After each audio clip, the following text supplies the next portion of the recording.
কথা তোর কানে যায় না? এরে তুই জনের টেলফান্স আর মেজাজ গরম, টনিক গরম করাইতে ঘি ঢালার ব্যবস্থা করস কেন? হ্যাঁ, কথা দিয়েছে তোর লাগে আনলো। স্বাগতম ভিউয়ার্স। তো আমি আপনাদেরকে আজকে দেখাবো আমাদের গুণী অভিনেতা ফজলুর রহমান বাবু ভাইয়ার গ্রামের বাড়িতে। তো চলুন ভিউয়ার্স, আমরা ফজলুর রহমান বাবু ভাইয়ার গ্রামের বাড়িতে যাই। আর এটা ফরিদপুর জেলা আলীনগর গ্রামে। তো আমি আপনাদেরকে আজকে তার বাড়িটি ঘুরিয়ে দেখাবো, বাড়ির ভিতর বাহির। তো কথা না বাড়িয়ে আমরা এখন ভিডিওটি দেখি, চলুন ভিউয়ার্স। আমরা ফজলুর রহমান বাবুর গ্রামের বাড়ি দেখতে দেখতে এ ফাঁকে বাবু ভাইয়ের সঙ্গে কিছু আলাপ করব। তো চলুন ভিউয়ার্স, আমরা শুনি বাবু ভাইয়া কি বলে। আমাদের কথা আছে, বাংলাদেশের কথা আছে, সেই ধরনের চলচ্চিত্রেই আমি অভিনয় করার চেষ্টা করছি। এটাতে আমি নিয়মিত কাজ করতাম মামুনুর রশিদের মতো মানুষকে ডিম ছড়ে মারব। পরিস্থিতি মনে হয় এমন একটা জায়গায় চলে যাচ্ছে যে কেউ কাউকে ট্যাকল দিতে পারে না। 53 বছরের এই স্বাধীন হওয়ার পরে আমি এরকম অরাজকতা কখনো দেখিনি। আমি টেলিভিশনে আমার একটা বড় দর্শক আছে, তারা আমার কাজ দেখে, পছন্দ করে।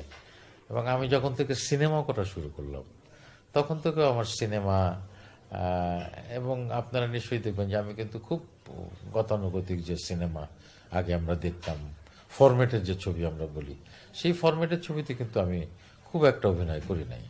আমি চেষ্টা করেছি একটু ভিন্ন ধরনের সিনেমা, একটু ভিন্ন ধরনের টেস্ট, যেই সিনেমাগুলো মানুষ পরিবার পরিজন নিয়ে হলে গিয়ে দেখতে পারে। হ্যাঁ, এবং যে চলচ্চিত্রে আমাদের কথা আছে, বাংলাদেশের কথা আছে, আমাদের। আমরা এখন ফজলুর রহমান বাবুর গ্রামের বাড়িতে চলে আসলাম, ফরিদপুর জেলা পার হয়ে। তো এই যে ওনার বাড়ি, এটা সাদা গেটের ভিতরে বাড়িটি, দোতলা বাড়িটি। এটা হচ্ছে ফজলুর রহমান বাবু ভাইয়ার বাড়ি। এই বাড়িটা অনেক সুন্দর, দেখুন চারপাশে বাউন্ডারি করা। আমি যখন অভিনেতা হতে চেয়েছিলাম, আমার এক বন্ধু আমাকে বলে যে তুই কোনোদিন অভিনেতা হইতে পারবি না। আমি কেন বন্ধু? বলে তোর তো চেহারা ভালো না। আমার নাকি চেহারা ভালো না, সেই কারণে আমি কখনো অভিনেতা হতে পারবো না। তো এইটা আমার একটা চ্যালেঞ্জ ছিল। আমাকে অনেকে বলেছে যে তুমি গান করো, তুমি গান করলে ভালো করবে, কিন্তু আমি আসলে অভিনেতাই হতে চেয়েছি, আমি কখনো গায়ক হতে চাই নাই। তো আমি যে কালো টাইপের, এটা মেইন ডোরটা, এই যে এখান দিয়ে ঢুকতে হয়। আর দেখুন বাড়ির চারপাশ অনেক সুন্দর গাছগাছালি লাগানো। এটা হচ্ছে ওনার বাড়ি। তো আমরা ফরিদপুর জেলা হয়ে ওনার বাড়িতে গিয়ে পৌঁছাইলাম। এটা খোলা বারান্দাগুলি সামনের, আর এটা উপরের সাইডে ছাদ, আর এটা পিছনের সাইড বাড়ির, বিশাল পুকুর। দেখুন বাড়ির পিছনের সাইড এটা। এখানে কিন্তু পিছনের নদী, পিছনে কিন্তু নদী, দেখুন খুব সুন্দর একটা নদী বয়ে গেছে। আর দেখুন হাঁস চড়তেছে এখানে পিছন দিয়ে। দেখুন অনেক সুন্দর ভিউ ওনার বাড়ির পিছনে, একদম গাছগাছালিওয়ালা নদী, ছোট খালের মতো আর কি, নদীর সাথে গিয়ে মিশে গেছে। আর এখানে হচ্ছে কিছু গরু চারণভূমিতে চড়তেছে। আর এটা তার ঘরটা, ঘরের সামনের সাইড, এই সাইডটা সামনের সাইড দেখুন। আর এগুলো সব সাইডের গাছগাছালি লাগানো। এটাও সামনের সাইডটা। এখানে অনেক গাছ দেখুন, উঁচা লম্বা অনেক গাছগাছালি দেওয়া। দেখুন এই যে একটা বড়ই গাছ, এখানে ওনাদের কেয়ারটেকার বসে আছে, যিনি দেখাশোনা করেন। আর হচ্ছে এই যে আমাদের ফজলুর রহমান বাবু ভাইয়া, ওই যে ওনার ঘরের ভেতরে আমরা ঢুকলাম, ভেতরের সাইড। এখানে ওনার কিছু ছবি দেওয়ালে টাঙানো বাবু ভাইয়ার বাসার ভিতরে। এই যে উনি বসে আছেন বাবু ভাইয়া, এটা ওনার ড্রয়িং রুম। আর এখানে দেখুন আমাদের প্রধানমন্ত্রী থেকে উনি পুরস্কার নিচ্ছেন, সেই ছবি বাবু ভাইয়ার। এখানে একটা পুরস্কার, এটাও একটা। পোলাপানে মাছ ধরতেছে না এখানে মাছ। এখানে একটা পুরস্কার, এটাও একটা পুরস্কার ওনার। তো দেখুন এইগুলি সব ওনার পুরস্কার। অভিনেতা হিসেবে হয়তো পছন্দ করে, কিন্তু খুব একটা পাত্তা দেয় না। আর আপনার ওয়াইফ? না, সে তো খুব মনোযোগ দিয়ে আমার কাজ দেখে এবং খুব মনোযোগ দিয়ে সমালোচনাও করে, প্রশংসাও করে, সমালোচনাও করে। সে বলে যে না, এই জায়গাটা ভালো লাগে নাই, বা এইটা বোধহয় তুমি একটু অন্যভাবে করতে পারো। এবং আমি যথেষ্ট, যদিও সে অভিনয়ের মানুষ না, শিল্পের মানুষ হতো না, কিন্তু একসঙ্গে তো শিল্পীর সাথে তো বসবাস করে, তো তারও তো একটা বোধের জায়গা আছে, সেটাকে আমি যথেষ্ট সম্মানের জায়গা থেকে দেখি। ডিরেক্টর যে ছবি আমি আমার পরিবার পরিজন বন্ধু বান্ধব নিয়ে দেখতে যেতে পারবো না, সেই ছবিতে আমি অভিনয় করবো না। আমাদের সবচেয়ে গুরুজন, আমাদের সবচেয়ে শ্রদ্ধেয় অভিনেতা, তিনি যে সমস্ত ছবিতে অভিনয় করেছেন শুধু অর্থের জন্য, তার ৯৫% ছবি আসলে ভদ্রচিতভাবে দেখা যায় না। তাহলে এই ছবিতে আমি কেন অভিনয় করব? আমি অভিনেতা বলে কি আমার কোনো সমাজের প্রতি দায়বদ্ধ থাকবে না? আমার শিল্পের প্রতি দায়বদ্ধ থাকবে না? আমি কি চেষ্টা করব না ভালো দর্শক তৈরি করার? ওই ছোট করে যদি বলি, দেশের কথা আছে, আমাদের খেটে খাওয়া মানুষের কথা আছে, প্রান্তিক মানুষের কথা আছে, তাদের সুখ দুঃখ বেদনার কথা আছে, সেই ধরনের চলচ্চিত্রেই আমি অভিনয় করার চেষ্টা করছি এবং এখনো তাই করি আর কি। কোনোটা হয়তো দর্শকরা পছন্দ করে, কোনোটা হয়তো দর্শকরা সেইভাবে নেয় না, হলে চলে না, কিন্তু তারপরে আমি এই ধরনের কাজই করতে চাই আসলে। আর এটা আমার সৌভাগ্য যে আমি যখন যেখানে যে কাজটি করেছি, সেইটা এটা গানের ক্ষেত্রে হোক, মঞ্চ নাটকের ক্ষেত্রে, খানে তুমি বৃষ্টির মেঘ আমি রংধন, টেলিভিশনের ক্ষেত্রে হোক, চলচ্চিত্রের ক্ষেত্রে, এমনকি রেডিওর ক্ষেত্রে হোক। রেডিওতে আমি নিয়মিত কাজ করতাম এবং সেখানে আমার একটা বড় শ্রোতা আছে, তারা আমার নাটক শুনে, কথা শুনে।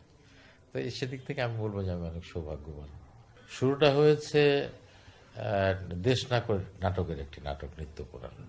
সেই নাটকটি অর্ধেক পথে বন্ধ হয়ে গেছে। কিছু লোক এসে বলেছে যে এই নাটক চলা যাবে না, এই দলের মধ্যে ফ্যাসিস্ট লোকজন আছে। এটা একটা পরিস্থিতি। সেখান থেকে শিল্পকলা একাডেমির মহাপরিচালক যিনি আছেন, জামিল আহমেদ, উনি হয়তো বাধ্য হয়েই বলেছেন যে এখন বন্ধ করে দেন, আমরা ট্যাকেল দিতে পারছি না। তার পরবর্তীতে দেখা গেল এটার প্রতিবাদে মামুন ভাই, তার সবাই মিলে গ্রুপ থিয়েটার ফেডারেশন এবং বিভিন্ন গ্রুপের লোকজন সবাই মিলে এটার প্রতিবাদ করছে। সেখানে দেখা গেল একটা প্রতিবাদ শুরু, সেখানে মামুনুর রশিদের মতো মানুষকে ডিম ছড়ে মারল। তারপরে শেষ যেটা ২-১ দিন ধরে আলোচনা হচ্ছে, সেখানে দেখা গেল যে মামুন ভাই যেন অভিনয় না করে।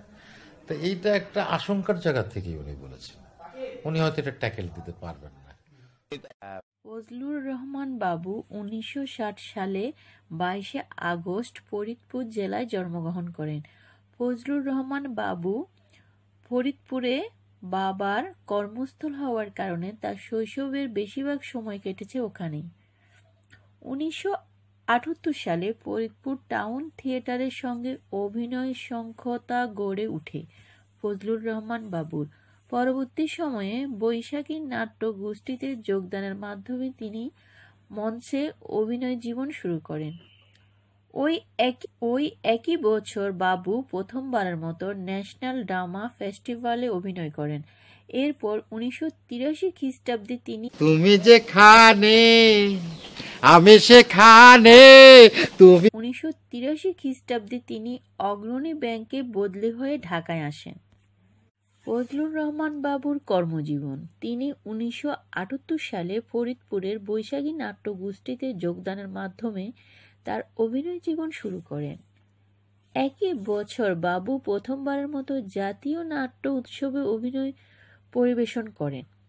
এরই মধ্যে তিনি ১৯৮৩ সালে অগ্রণী ব্যাংকে যোগদান করেন এবং তার কর্মস্থল ঢাকায় স্থানান্তরিত হন।